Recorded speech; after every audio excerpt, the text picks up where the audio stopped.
On the 1st of April, the Counter-Strike developers decided to prank the entire community and after 3 years dropped one of the most important technical updates without which, honestly, the game probably shouldn't have left beta. For anyone out of the loop, the animation logic in Source 2 games is developed using a tool known as AnimGraph. Basically, it's a very convenient node-based system that lets you quickly change the order, transitions and parameters of animations. Despite Valve's love for multiplayer and competitive games, AnimGraph was originally built with single-player games in mind and was first used during the development of Half-Life Alyx. Later, the multiplayer games joined in, but over time, based on tons of feedback from regular players, it became clear that without proper server optimization, AnimGraph was overloading networking with way too much data, which tanked performance. In my opinion, one of the reasons we don't get interesting gameplay content is the huge number of technical problems after the switch to the new engine. Apparently, the developers underestimated how much post-release polishing would be needed, and for the last 3 years they've been stuck doing nothing but fixes, keeping the game on live support with community maps and skins. But we're finally seeing the first results of all that long, painful work on the new animation system.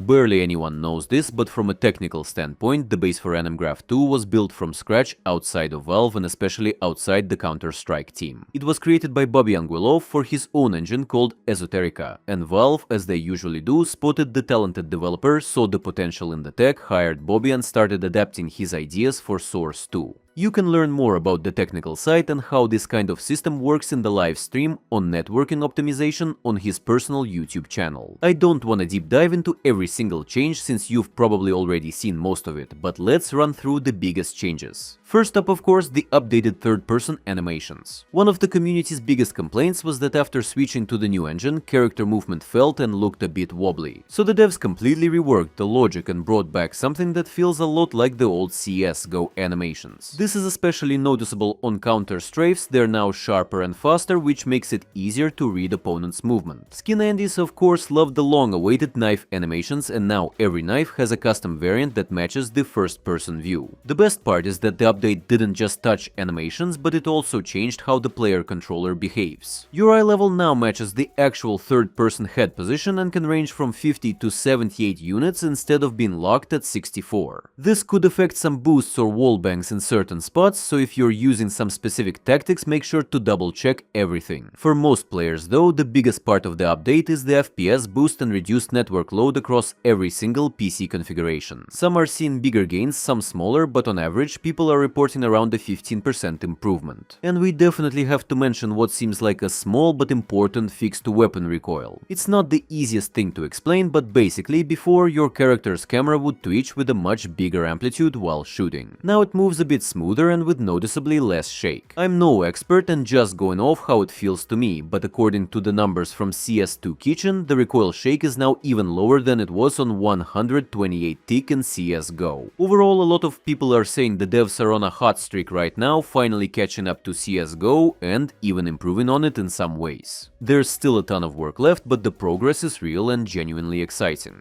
We will talk about the anti-cheat a bit later, but the biggest complaint is the indistinct blood effects. In CSGO, upon impact, about 5 liters of blood would fly out of an enemy in an extremely unrealistic way, which at a distance served as the perfect hit marker. The new particles, however, are much smaller and brighter, due to which they practically blend in with the environment. It's honestly not that hard to fix, so hopefully it won't take another 5 years. But much more interesting is the sudden appearance of some features for a new mode or game mechanics. In a nutshell, for an extremely short period of time, the developers pushed several console commands into the public version of the game that activated a weird logic. Upon the annihilation of an enemy, they will drop a new game entity called a cash stack. If you step on it, by default it will give you $250, and by changing the value using a new console command, you can increase or decrease the amount of money dropped. Technically speaking, this is not exactly a new idea, since the money drop mechanic was already in danger zone, which is unlikely to return to CS2 due to a loss of relevance. Interestingly, this idea appeared in a joke video from ESL, but I doubt that Valve are that crazy and will actually go for a total overhaul of the game economy, so these ideas are definitely for another game mode. For example, at the start of the closed beta, there was a hidden mode called Terror Hunt. Based on the available information, this mode is a replayable co-op map where you and your friends move from from point A to point B, clear waves of enemies, and slowly advance into the location. At the same time, the time is limited and each kill adds an extra 10 seconds, and by default you need to eliminate at least 20 enemies to win the match. As an alternative, we can also recall the heist mode, which popped up back in CSGO and Source, and for which they even made a character model with a bag of money.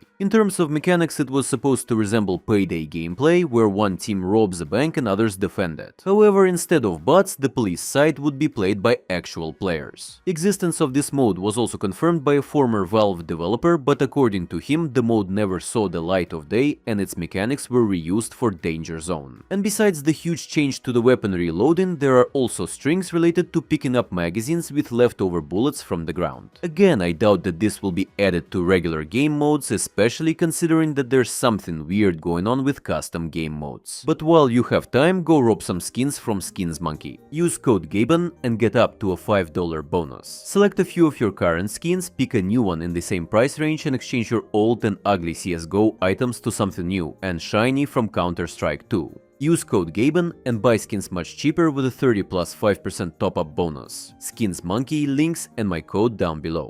In one of the updates, out of the blue, for some reason, developers added new decals that appear on surfaces after impact from a paintball weapon. Right now, there are 6 different colors, but only one active is green. It is important to mention that shortly before this, one of the community creators released his own small game mode with a separate paintball arena. And the best part is that developers even used a screenshot from there for their blog post. However, according to the creator, Valve did not contact him and he isn't aware of what that is all about. Besides this, you need to keep in mind that in October of 2024 a new map type called Minigames appeared, which is not yet used anywhere. And considering that for the last year developers have focused on fixing the core of the game due to negative but extremely deserved feedback, maybe they've finally taken on some gameplay content, and honestly, I would sincerely like to see something fun instead of another tedious competitive thing. And let's address the elephant in the room. Developers finally released Cache a year after buying the rights to the map from FM Pawn. Despite the fact that the Cobblestone remake had been in development since the end of 2022, even before the official CS2 announcement, apparently devs saw all the hype around the Chernobyl location and decided to prioritize its remake. Overall, I am very pleased with the final result, because unlike the original version by FM Pawn, the map stopped looking like a Frankenstein of some stereotypically recognizable parts of the Chernobyl zone with questionable creative liberties in the form of statues of soldiers with weapons in an industrial zone with a nuclear facility. Despite the fact that the Chernobyl nuclear power plant was still moved right into Pripyat, the location itself looks extremely practical and well suited to its purpose, despite all the angularity and squareness. Such layout only adds to the atmosphere and accurately conveys the structure of many industrial zones in the post-Soviet region. Separately, I would like to note the attention to details and Easter eggs. Someone even managed to see hints of an ARG related to Half-Life 3. But most important of all is to note the excellent optimization.